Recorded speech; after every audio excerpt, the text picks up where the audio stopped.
Estás escuchando el podcast Dios no está callado. Acompáñanos a aprender de Jesús a través del Evangelio de Juan.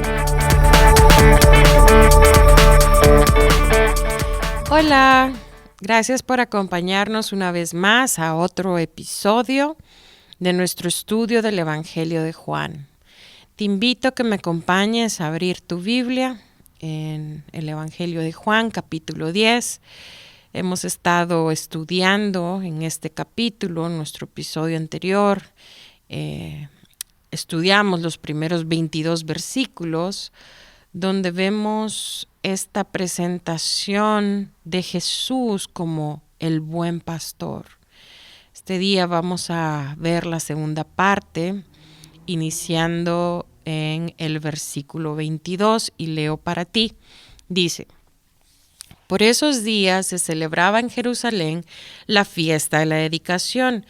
Era invierno y Jesús andaba en el templo por el pórtico de Salomón. Entonces lo rodearon los judíos y le preguntaron: ¿Hasta cuándo vas a tenernos en suspenso? Si tú eres el Cristo, dínoslo con franqueza. Mira, Jesús había viajado por más de 3 años a todo lo largo y ancho de Israel, predicando el Evangelio, llamando al arrepentimiento, denunciando la religión falsa e hipócrita, instruyendo a sus discípulos y realizando incontables señales y maravillas para confirmar que Él era el Mesías. Por medio de palabras y obras, Jesús había demostrado claramente su deidad e igualdad con Dios. Lamentablemente, la nación de Israel, guiada por sus líderes religiosos, rechazó al Mesías, tal como lo predijo el Antiguo Testamento. Como lo hemos señalado en episodios anteriores, el rechazo de Jesús por la nación de Israel es un tema frecuente en el Evangelio de Juan. Pero mira, en este versículo 22 que leíamos nos dice que por esos días se celebraba en Jerusalén la fiesta de la dedicación. Mira, es importante abordar un poco, sobre todo para poner un poco de contexto sobre los versículos que vamos a estar estudiando hoy, el poder entender al menos tener una referencia a la fiesta de la dedicación. Mira, esta fiesta se celebraba el día 25 del mes judío Kislev, que es por darte un aproximado, noviembre-diciembre de nuestro calendario. No era una fiesta prevista en el Antiguo Testamento, pero se originó durante el periodo intertestamentario. La fiesta conmemoraba la victoria de los israelitas sobre el rey sirio Antíoco Epífanes entre 375 y el 164 a.C. Antíoco, devoto de la cultura griega, buscaba imponerla a sus súbditos, un proceso conocido como helenización. Mediante un decreto que promulgó en el año del 167 a.C., Antíoco capturó Jerusalén y profanó el templo, sacrificando un cerdo en el altar, estableciendo un altar pagano en su lugar y erigiendo una estatua de Zeus en el lugar santísimo. En su intento de erradicar sistemáticamente el judaísmo, Antíoco oprimió brutalmente a los judíos, quienes se aferraban tenazmente a su religión. Bajo su dirección despótica, a los judíos se les exigía ofrecer sacrificios a los dioses paganos. No se les permitía poseer o leer sus sagradas escrituras, y los ejemplares de estas se destruían. Se les prohibía realizar prácticas religiosas obligatorias como observar el día de reposo y circuncidar a los niños. Antíoco fue el primer rey pagano en perseguir a los judíos por su religión. El 25 de Kislev del año 164 a.C. liberaron el templo, lo rededicaron y establecieron la fiesta de la dedicación. Y este es el contexto de esa fiesta. Mira, este versículo 22 nos dice que justamente estaba Jesús en estos días durante esta fiesta cuando los judíos hostiles lo rodearon y le increparon. Su pregunta fue, si te recuerdas, la leíamos hace un momento, ¿hasta cuándo nos turbarás el alma? Si tú eres el Cristo, dínoslo abiertamente. Mira, los judíos estaban haciendo la pregunta correcta, interrogando a Jesús sobre si Él era el Mesías. De hecho, es la pregunta más importante que alguien puede hacer. Pero dada la revelación que habían visto y oído, y la hostilidad hacia Jesús en el curso de esa revelación, el motivo de esta pregunta era sospechosa. Lejos de ser una petición sincera de información, en realidad, por lo que leeremos a continuación, no era sino otro intento de tenderle una trampa con la idea de liberarse de él. Como era la amenaza más grande a su poder y prestigio, buscaban sin parar la forma de desacreditarlo y desecharlo por completo. Mira, el teólogo y pastor, predicador John MacArthur señala en su comentario de este evangelio que estos que le increpaban estaban desequilibrados por las señales milagrosas que él realizaba. Estaban cansados de las divisiones que causaba Jesús. Aún entre sus filas, aún entre ellos mismos estaban divididos en sus opiniones en cuanto a Jesús. También temían una posible revuelta que pudiera producirse contra Roma, cosa que afectaría su estatus político privilegiado. Además, estaban enojados por las reprensiones públicas que les hacía por su hipocresía y por encima de todo los enfurecía su afirmación no apologética de ser Dios.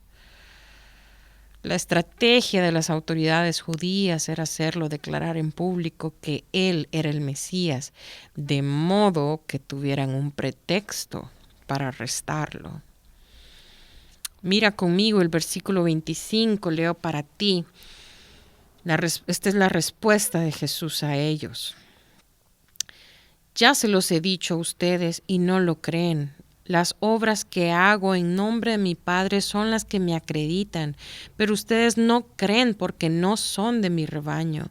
Mis ovejas oyen mi voz, yo las conozco y ellas me siguen. Yo les doy vida eterna y nunca perecerán, ni nadie podrá arrebatarlas de mi mano. Mi Padre, que me las ha dado, es más grande que todos, y de la mano del Padre nadie las puede arrebatar. El Padre y yo uno somos. Mira, Jesús ya les había dicho abiertamente quién era. Había pasado los últimos 3 años haciéndolo. No solo eso, las obras que hizo en el nombre del Padre también demostraban que Él era el Mesías, el Hijo de Dios. La declaración, vosotros no creéis, repetida 2 veces por el Señor, indica que el problema no se debía a ambigüedad alguna en la revelación de la verdad, sino a la ceguera espiritual de ellos. Carecían del entendimiento, no porque les faltara información, sino porque carecían del arrepentimiento y la fe. De igual forma, si de nuevo Jesús les hubiera dado la respuesta que le pedían, ellos no habían creído, porque este era un problema más profundo, era un problema en su corazón. Repitiendo lo que dijo en el discurso del buen pastor, Jesús les dice, mis ovejas oyen mi voz y yo las conozco y me siguen.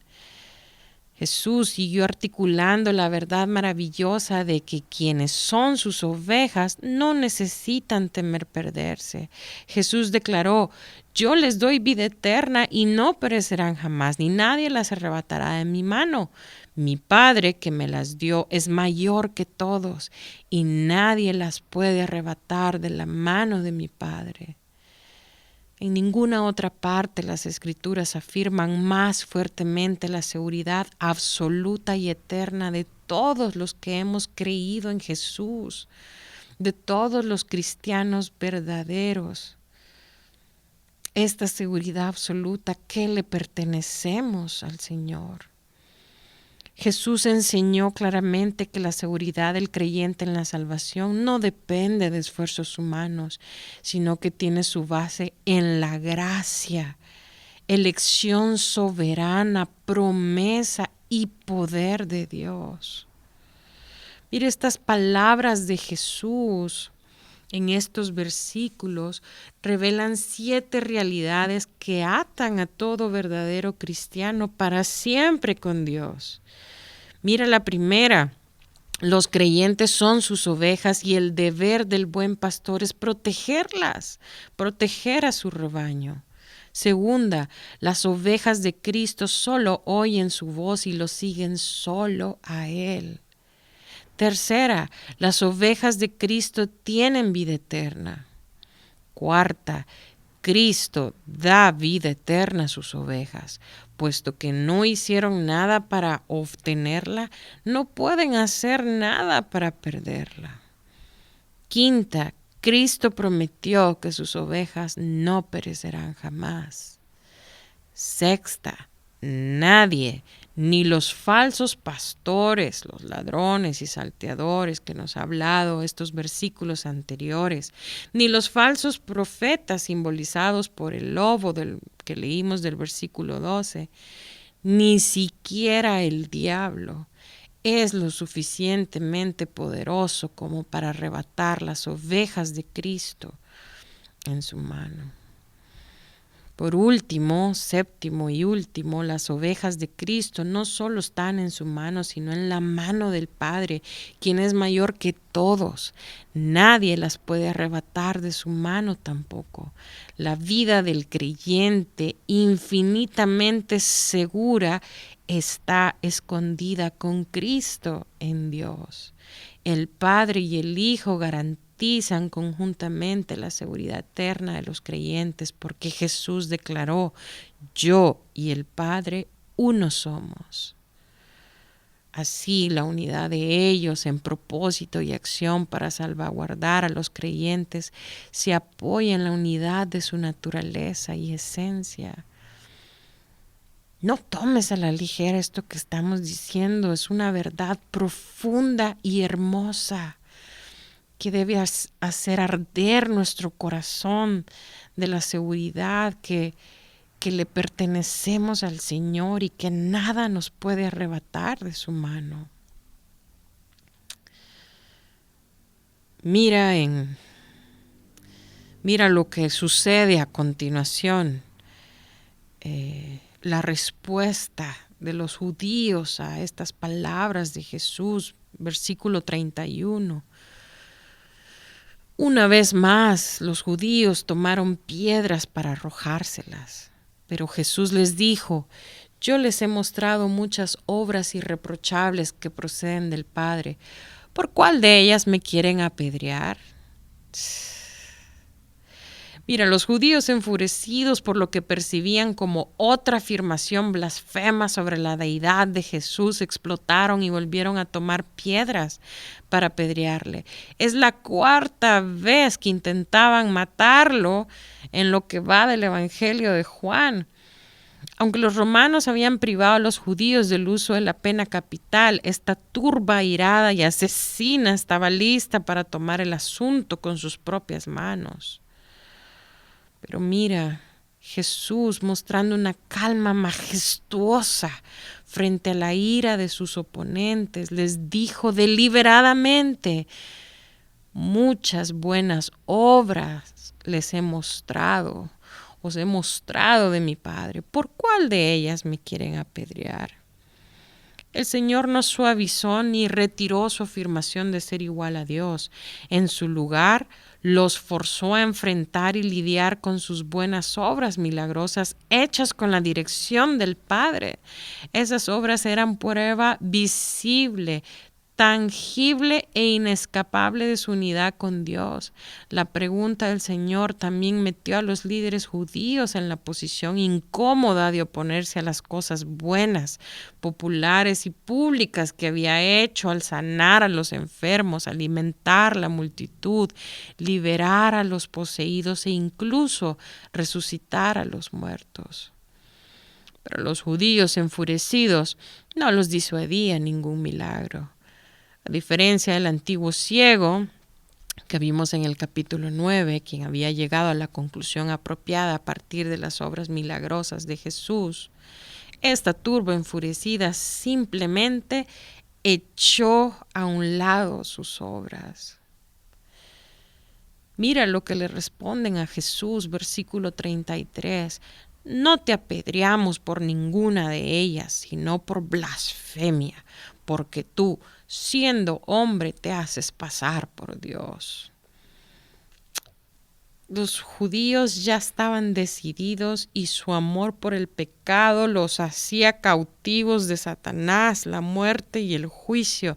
Mira lo obstinado de su necedad, la respuesta que dan hacia Jesús. Para ellos Jesús era culpable del acto último de blasfemia porque, como le dijeron, él siendo hombre se hacía Dios. Como sucedió con las primeras afirmaciones de deidad que hizo Cristo, su reacción final fue un plan para matarlo. Mira lo que responde Jesús, leo para ti, versículo 34. ¿Y acaso, respondió Jesús, no está escrito en su ley? Yo he dicho que ustedes son dioses. Si Dios llamó dioses a aquellos para quienes vino la palabra, y la escritura no puede ser quebrantada, ¿por qué acusan de blasfemia a quien el Padre apartó para sí y envió al mundo, tan solo porque dijo, yo soy el Hijo de Dios? Si no hago las obras de mi Padre, no me crean, pero si las hago, aunque no me crean a mí, crean a mis obras para que sepan y entiendan que el Padre está en mí y que yo estoy en el Padre. Mira, Jesús sabía la seriedad con que ellos se tomaban la palabra de Dios. De modo que trató este asunto citando un pasaje del Antiguo Testamento. La misma ley que los judíos valoraban tanto usaba el término dioses, con D chiquita, para referirse a otros que no fueran Dios. La referencia es el Salmo 82:6, donde Dios reprendió a los jueces injustos de Israel llamándoles dioses, en un sentido muy inferior, con D chiquita nuevamente, porque regían como representantes y portavoces de Dios. Los líderes judíos no podían disputar el hecho de que a esos jueces se les llamara dioses, porque la escritura no puede ser quebrantada. Una declaración clara y sin ambigüedad de la veracidad y autoridad absolutas de la Biblia.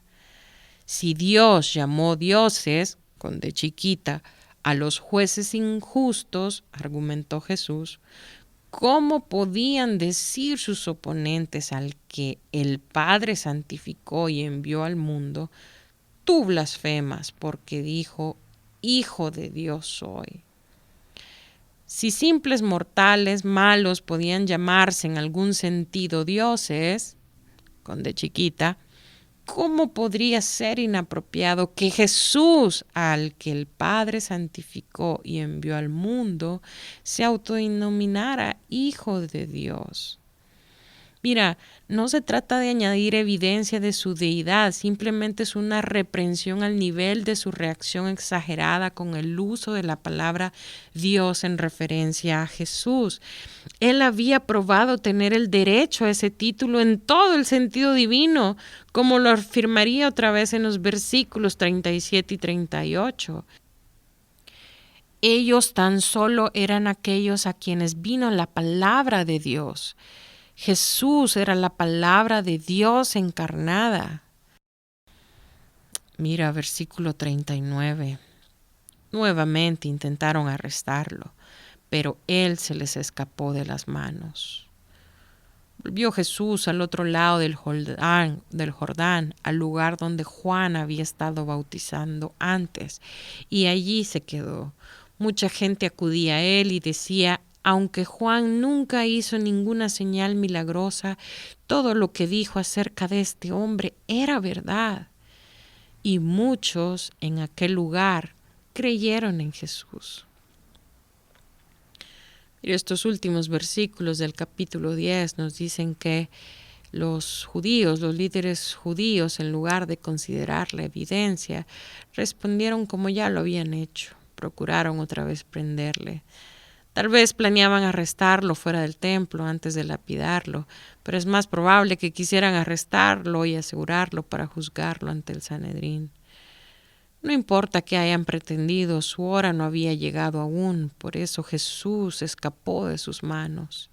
Y estos versículos nos dicen que volvió al otro lado del Jordán, al lugar donde Juan había estado bautizando antes, y allí se quedó, y muchos creyeron en él. Mira, para ir concluyendo en este episodio y también de este capítulo, en este capítulo 10 vemos que Jesús se revela a sí mismo como el buen pastor y también como el Cristo, uno con el Padre. Sus enemigos tratan de nuevo de apedrearlo. Durante la fiesta de la dedicación, los judíos pidieron que si él era el Cristo, se los dijera claramente. Jesús, al contestarle, se refiere a sus anteriores declaraciones que implicaban su condición de Mesías espiritual y a sus milagros considerados como señales. Él afirma que la razón de la incredulidad de ellos era el hecho de que no eran ovejas, porque si hubieran sido ovejas, pertenecieran al pastor, a Jesús, habrían escuchado sus palabras, lo habrían obedecido y habrían obtenido vida eterna, ya que las ovejas nunca llegan a perderse.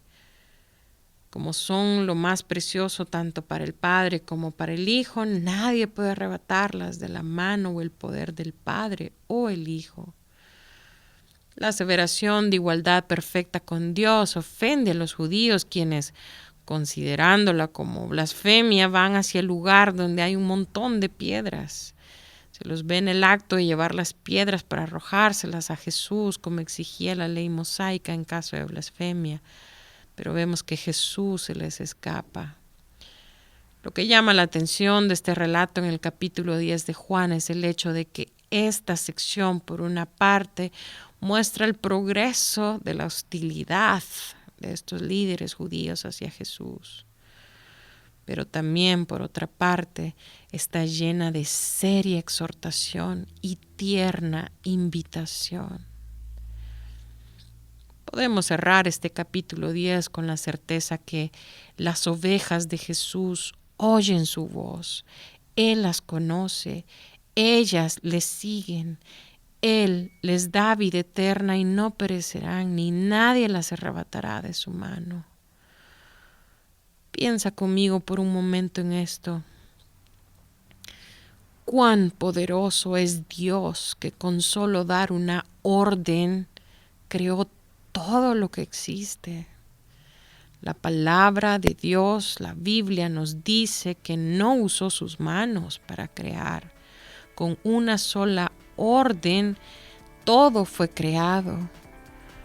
Ahora imagina, si una sola orden de su voz tiene el poder de crear todo lo que existe, ¿cuánto poder hay en su mano? Si tú hoy tienes la certeza que eres una oveja del redil del Señor, puedes tener la seguridad que tu vida está escondida en Él y nadie te puede arrebatar de su mano. Pero si tú hoy aún no eres oveja de su redil, Este es un buen día para ponerte a cuentas con Dios y pedirle que sea tu Señor, Salvador y tu pastor. Gracias por escucharnos. Para más información sobre este ministerio, puedes entrar a www.noestacallado.com. También puedes encontrarnos en Facebook, Instagram y YouTube.